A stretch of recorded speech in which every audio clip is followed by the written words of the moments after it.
Hello guys, welcome back to my channel. আজকে আবার আরেকটি ইংরেজির ছোট গল্প নিয়ে এসেছি তোমাদের জন্য। এই গল্পটি পড়ার মাধ্যমে আমরা ইংরেজি থেকে বাংলায় অর্থ করা শিখব এবং ইংরেজি গ্রামার শিখব এবং প্রতিটি শব্দের সঠিক উচ্চারণ শিখে নেব। ঠিক আছে, তাই বেশি দেরি না করে শুরু করছি আজকের ভিডিও। আজকের গল্পটির নাম হচ্ছে গ্র্যান্ডমাস রেসিপি। গ্র্যান্ডমাস রেসিপি এর অর্থ হচ্ছে ঠাম্মার রেসিপি বা ঠাম্মার প্রস্তুত প্রণালী। এখানে গ্র্যান্ডমাস এর সঙ্গে অ্যাপোস্ট্রফি এইচ রয়েছে, যার মানে হচ্ছে ঠাম্মা বা ঠাকুমা এর, মানে ঠাকুমা এর প্রস্তুত প্রণালী বা recipe. Sam loved to bake. Sam বানাতে ভালোবাসতো কুকিজ। কুকিজ হচ্ছে এক ধরনের বিস্কিট। উইথ হিজ মাদার, তার মায়ের সঙ্গে। এখানে লাভড ভিটুতে অর্থাৎ ফার্স্ট ফর্মে রয়েছে, এর ভিওয়ান অর্থাৎ প্রেজেন্ট ফর্ম হচ্ছে লাভ, যার মানে হচ্ছে ভালোবাসা। আর এখানে টু বেক মানে হচ্ছে ছেঁকে বানাতে। অ্যাকচুয়ালি বেক মানে হচ্ছে ছেঁকা, মানে কোনো লিকুইড বা ফ্যাট এ ধরনের তরল জিনিস ছাড়া যে আগুনে আর কি ছেঁকা হয় পোড়ানোর মতো, সেটাকেই বলে বেক। আর এখানে টু বেক মানে ছেঁকতে বা এখানে বানাতে। এখানে একটা স্ট্রাকচার আছে, সেটা হচ্ছে লাভ প্লাস টু প্লাস ভি1 অর্থাৎ ভার্বের প্রেজেন্ট ফর্ম। এটার মানে হচ্ছে কোনো কিছু করতে ভালোবাসা। তো সুতরাং গোটা লাইনটার মানে হচ্ছে এরকম যে স্যাম তার মায়ের সঙ্গে কুকি বানাতে ভালোবাসতো।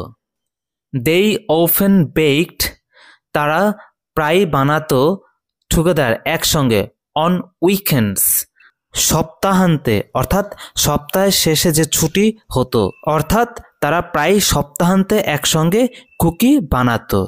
এইখানে অফেন মানে হচ্ছে প্রায়, আর বেকড মানে হচ্ছে বানাতো, ছেঁকে বানাতো। এখানে বেকড ভি2তে রয়েছে, এর ভি1 হচ্ছে বেক, সুতরাং এই বাক্যটি ফার্স্ট ইনডেফিনিট টেন্সে রয়েছে। আর এটি অতীতের হ্যাবিচুয়াল অর্থাৎ অভ্যাসগত অ্যাকশন অথবা রিপিটেড অ্যাকশন, মানে বারংবার, মানে প্রায়ই হতো, যেহেতু এখানে অফন দিয়ে বোঝানো হচ্ছে সেটা। ওয়ান স্যাটারডে আফটারনুন, এক শনিবার বিকেলে, স্যাম হেল্পড, স্যাম সাহায্য করেছিল হিজ মাদার, তার মাকে, bake a batch of chocolate chip cookies, chocolate chip কুকির একটি ব্যাচ বানাতে। এক শনিবার বিকেলে স্যাম তার মাকে চকলেট চিপ কুকির একটি ব্যাচ বানাতে সাহায্য করেছিল বা করলো। এখানে ওয়ান স্যাটারডে আফটারনুন মানে এক শনিবার বিকেলে, এখানে হেল্পড মানে সাহায্য করেছিল বা করলো, এটি ফার্স্ট টেন্সে রয়েছে অর্থাৎ ফার্স্ট ফর্মে রয়েছে, সুতরাং এই বাক্যটি ফার্স্ট ইনডেফিনিট টেন্সে রয়েছে। এর ভি1 হচ্ছে হেল্প, যার মানে হচ্ছে সাহায্য করা। এখানে বেক ভি1 এ রয়েছে, কেননা এর আগে হেল্প ভার্বটি রয়েছে, তারপর অবজেক্ট রয়েছে, তারপরে বেক রয়েছে। এই ফর্মে হেল্প প্লাস অবজেক্ট প্লাস ভার্বের প্রেজেন্ট ফর্ম হয়। হি ওয়াচড এক্সাইটেডলি, সে উত্তেজনার সঙ্গে দেখলো, অ্যাজ যখন, his mother put them in the oven, তার মা কুকিগুলি ওভেনে রাখলেন। সে উত্তেজনার সঙ্গে দেখলো যখন তার মা কুকিগুলোকে ওভেনে রাখলেন। এখানে ওয়াচড ভি2তে রয়েছে, এর মানে হচ্ছে দেখলো বা দেখেছিল, এর ভি1 হচ্ছে ওয়াচ, যার মানে হচ্ছে দেখা। এক্সাইটেডলি মানে হচ্ছে উত্তেজনার সঙ্গে, এটি একটি অ্যাডভার্ব। অ্যাজ হচ্ছে যখন, আর এখানে পুট ভি2তে রয়েছে, যার মানে হচ্ছে রেখেছিল বা রাখলো, আর এর ভি1 ভি2 অ্যান্ড ভি3 সেম, সুতরাং এর ভি1 হচ্ছে পুট, যার মানে হচ্ছে রাখা। ওভেন মানে হচ্ছে চুল্লি।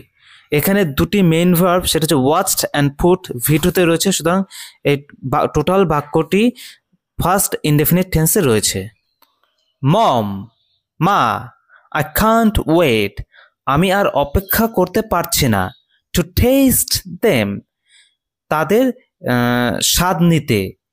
স্যাম সেইড, স্যাম বলল, অ্যাজ হিজ মাদার স্মাইলড, আর তার মা হেসে উঠলেন। তাহলে কোটেশনের ভেতরে যেহেতু রয়েছে সেটা স্যামের মুখের কথা, এর মধ্যে কোনো পরিবর্তন নেই, তাই সেটা প্রেজেন্ট টেন্সেই রয়েছে, আর যেহেতু কোটেশনের মধ্যে রয়েছে। আর সেইড এটি ভি2তে রয়েছে, এর ভি1 হচ্ছে সেই, যার মানে হচ্ছে বলা, ওকে। আর স্মাইলড এটিও ভি2তে রয়েছে, এর মানে হচ্ছে হেসেছিল, আর এর ভি1 হচ্ছে স্মাইল, যার মানে হচ্ছে হাসা। এই বাক্যে যে স্ট্রাকচারটি ইউজ হয়েছে can't wait to প্লাস ভার্বের প্রেজেন্ট ফর্ম, এই স্ট্রাকচারটি আমরা ব্যবহার করি তখনই যখন আমরা খুব উৎসাহ প্রকাশ করি, ঠিক আছে, কোনো কিছু করতে। এখানে স্যাম উৎসাহ প্রকাশ করেছে ওইগুলোকে টেস্ট করতে, যে I can't wait to taste them. Just then, ঠিক তখন, স্যামস মাদার, স্যামের মা, ওয়েন্ট গেলেন, টু আনসার দ্য ডোর, মানে অ্যাকচুয়ালি অ্যান্সার মানে হচ্ছে উত্তর দেওয়া, কিন্তু এখানে যেহেতু দরজায় কেউ এসছে তাই এখানে বিষয়টা এরকম যে দরজা খুলতে, ঠিক আছে। টু আনসার দ্য ডোর বিষয়টা এরকম যে দরজায় কেউ এলে দরজা খুলে দেখা বা কথা বলা বোঝায় এখানে। এই বাক্যে ওয়েন্ট ভিটুতে রয়েছে, এর ভিওয়ান হচ্ছে গো, যার মানে হচ্ছে যাওয়া, আর অ্যান্সার যেহেতু টু এর পরে আছে সুতরাং এটি ভিওয়ানে রয়েছে, এর মানে হচ্ছে উত্তর দেওয়া, বাট এখানে এর মানে হচ্ছে দরজায় কেউ এসছে সেটার উত্তর দেওয়া, মানে খুলে দেখা। ইট ওয়াজ, এটা ছিল, the telephone maintenance man, telephone মেরামতের লোক, অ্যান্ড স্যামস মাদার, স্যামের মা, স্টুড টকিং টু হিম, দাঁড়িয়ে তার সঙ্গে কথা বলছিলেন, ফর আ লং টাইম, অনেকক্ষণ ধরে। ওয়াজ হচ্ছে বি ভার্বের পাস্ট ফর্ম, এখানে যেহেতু ইট আছে, ঠিক আছে, যার জন্য এখানে এটা সিঙ্গুলার বোঝাচ্ছে, যার জন্য এখানে ওয়ার না হয়ে ওয়াজ হয়েছে। স্টুড ভিটুতে রয়েছে, এর ভিওয়ান হচ্ছে স্ট্যান্ড, যার মানে হচ্ছে দাঁড়ানো।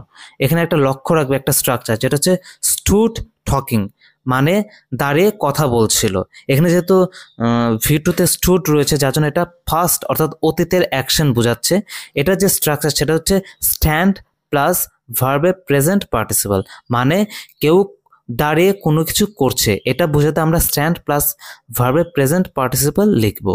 আর এখানে যেহেতু অতীতে কিছু করছিল তাই স্টুড প্লাস টকিং হয়েছে। ফর আ লং টাইম মানে হচ্ছে অনেকক্ষণ ধরে বা অনেকক্ষণের জন্য। অ্যাজ স্যাম, যখন স্যাম, লুকড অন, তাকিয়েছিল, স্মোক স্টার্টেড কামিং আউট, মানে ধোঁয়া বেরিয়ে আসতে শুরু করেছিল, অফ দ্য ওভেন, ওভেন থেকে। এখানে লুকড অন ভিটুতে রয়েছে, এর ভিওয়ান হচ্ছে লুক অন, যার মানে হচ্ছে তাকিয়ে থাকা, সুতরাং এই অংশটুকু ফার্স্ট ইনডেফিনিট টেন্সে রয়েছে। এটা মনে রাখবে, ভি2 যখন বলবো সেটা হচ্ছে পাস্ট ফর্ম, আর এই ফর্মে থাকলেই সেন্টেন্সটি ফার্স্ট ইনডেফিনিট টেন্সে থাকবে। স্মোক মানে হচ্ছে ধোঁয়া, আর স্টার্টেড এটি ভি2তে রয়েছে, এর ভিওয়ান হচ্ছে স্টার্ট, যার মানে হচ্ছে শুরু করা। এখানে আরেকটি স্ট্রাকচার আছে, যদি স্টার্ট ভার্বটি দেয় তারপরে যদি প্রেজেন্ট পার্টিসিপল হয় তাহলে বোঝায় কোনো কিছু শুরু হওয়া, ঠিক আছে। এখানে বের হতে শুরু হয়েছে, স্টার্টেড কামিং আউট, মানে বের হওয়া শুরু হয়েছিল কি ধোঁয়া, আর অফ দ্য ওভেন মানে হচ্ছে ওভেন থেকে। স্যাম কুইকলি, স্যাম তাড়াতাড়ি করে, টুক আউট বের করলো, দ্য কুকিজ, ওই কুকিজগুলো অর্থাৎ ওই বিস্কিটগুলো, বাট কিন্তু, দে ওয়ার হার্ড অ্যান্ড স্টিফ, সেগুলো ছিল শক্ত ও অনমনীয়। এখানে কুইকলি মানে হচ্ছে তাড়াতাড়ি, এটা অ্যাডভার্ব হিসেবে ব্যবহৃত হয়েছে, আর টুক আউট ভি2তে রয়েছে, এর ভি1 অর্থাৎ প্রেজেন্ট ফর্ম মানে হচ্ছে টেক আউট, যার মানে হচ্ছে বের করা। সুতরাং বাক্যের এই অংশটুকু হচ্ছে ফার্স্ট ইনডিফিনিট টেন্সে। তারপর এরপরে ওয়ার, এটিও বি ভার্বের ফার্স্ট ফর্ম, কেননা এখানে দেই সাবজেক্ট হিসেবে রয়েছে, এটি প্লুরাল ফর্ম, তাই এখানে ওয়াজ না হয়ে ওয়ার হয়েছে। আর হার্ড অ্যান্ড স্টিফ এই দুটোই প্রায় একে অপরের সিনোনিম। হার্ড মানে শক্ত, আর স্টিফ মানেও ওই শক্তই, সেটাকে আমরা অনমনীয় বলতে পারি। সুতরাং এই বাক্যের দুটো মেইন ভার্ব সেটা হচ্ছে টুক আউট এবং ওয়ার, দুটোই ফার্স্ট ফর্মে রয়েছে, সুতরাং টোটাল বাক্যটি ফার্স্ট ইনডেফিনিট টেন্সে রয়েছে। স্যাম ফেল্ট, স্যাম অনুভব করলো, সো ব্যাড, খুব খারাপ, দ্যাট যে, হি স্টার্টেড টু ক্রাই, সে কাঁদতে শুরু করলো। এখানে ফেল্ট ভি2তে রয়েছে, এর ভিওয়ান হচ্ছে ফিল, যার মানে হচ্ছে অনুভব করা, আর ফেল্ট সো ব্যাড মানে হচ্ছে খুব খারাপ লাগলো বা খুব খারাপ লেগেছিল। সুতরাং এই অংশটুকু ফার্স্ট ইনডেফিনিট টেন্সে রয়েছে। স্টার্টেড ভি2তে রয়েছে, এর আগে বাক্যে আমরা দেখেছি। তারপরে এরপরে টুতে ভার্বের প্রেজেন্ট ফর্ম রয়েছে, ক্রাই, ক্রাই এটি ভার্বের present form. Started to cry মানে হচ্ছে কাঁদতে শুরু করেছিল। হিজ মাদার, তার মা, কেম ব্যাক, ফিরে এলেন, অ্যান্ড এবং সেইড, বললেন, Sam, Sam don't cry dear, কেঁদো না সোনা।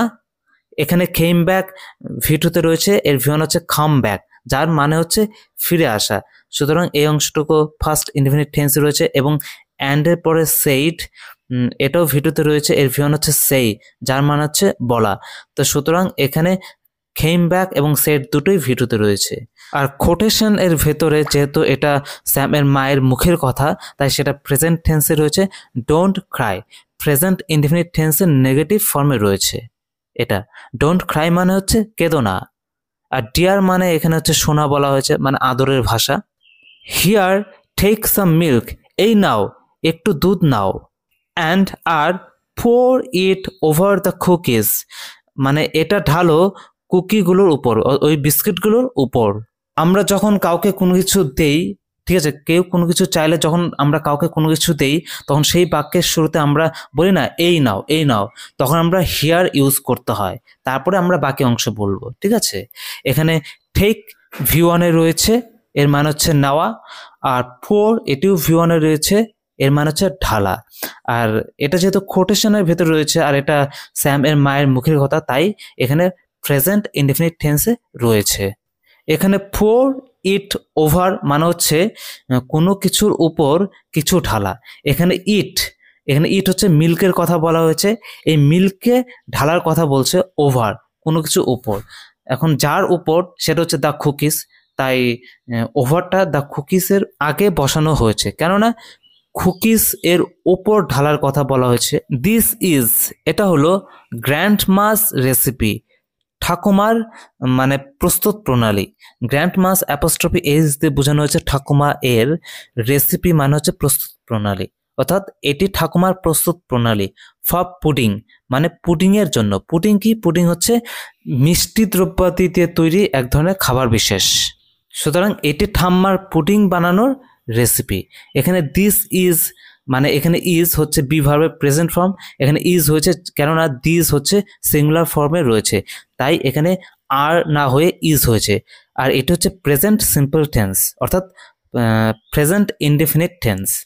Sam happily poured milk over the cookies, Sam খুশি মনে কুকির ওপর দুধ ঢেলে দিল। অ্যান্ড এবং এনজয়েড দ্য ডিলিশিয়াস পুডিং, সুস্বাদু পুডিং উপভোগ করলো। এখানে পোর্ড মানে ঢেলেছিল বা ঢালো, এটি ভিডিওতে রয়েছে, এর ভিয়ন হচ্ছে পোর, যার মানে হচ্ছে ঢালা, সুতরাং এই অংশটুকু ফার্স্ট ইনডেফিনিট টেন্সে রয়েছে। আর এনজয়েড এটি ভিডিওতে রয়েছে, এর মানে হচ্ছে উপভোগ করলো, আর এর ভিওয়ান হচ্ছে এনজয়, যার মানে হচ্ছে উপভোগ করা, সুতরাং এই অংশটুকু ফার্স্ট ইনডেফিনিট টেন্সে রয়েছে। আর ডিলিশিয়াস মানে হচ্ছে সুস্বাদু। আজকের ভিডিও এই পর্যন্তই। যদি ভিডিওটি ভালো লেগে থাকে তাহলে লাইক শেয়ার কমেন্ট করো এবং চ্যানেলটি সাবস্ক্রাইব করে আমার সঙ্গে থাকো এবং ভিডিওটি বন্ধুদের সঙ্গে শেয়ার করো। ধন্যবাদ।